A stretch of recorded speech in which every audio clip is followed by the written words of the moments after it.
Hi there folks, Scott here. This is Too Long Didn't Read and I think it's time for a Game Scalp. Let's talk about one of the many things from E3 that frankly you can look up yourself.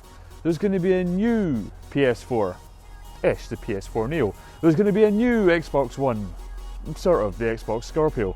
For all I know there's going to be a batshit Dreamcast, but that's just me dreaming. And it's a wee bit confusing. I mean, in amongst all this stuff about teraflops and processing power and will it have new games, will it have exclusive games? I've got one question and I feel like I'm the only person asking this question. Who's going to think of the Maws? There are already lots and lots of confusing and unanswered questions about these new hardware revisions. And I like games. I'm into this kind of stuff. But think of the parents who maybe aren't that into gaming, or the parents who were maybe into gaming in the 90s but they haven't really caught up with it.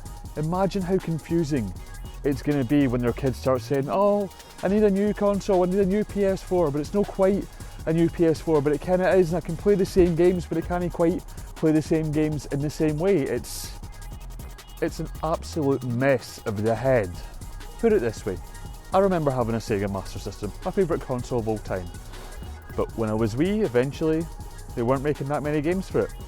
I wanted a Sega Mega Drive, and I remember saying to both my parents, Mum, Dad, I need a Sega Mega Drive. And they'd look at me and go, you've already got a Sega? And I'd be like, yes, I have a Sega Master System. I don't have a Sega Mega Drive, they're two different things. How are they two different things? Look, it says Sega on it. I know it says Sega on it, that's the branding, it's not the same thing. I can't play the same games on it. Aye, but you've got games for your Sega, why don't you go play those games for that Sega? They didn't understand, they didn't speak the language, and how could I expect them to?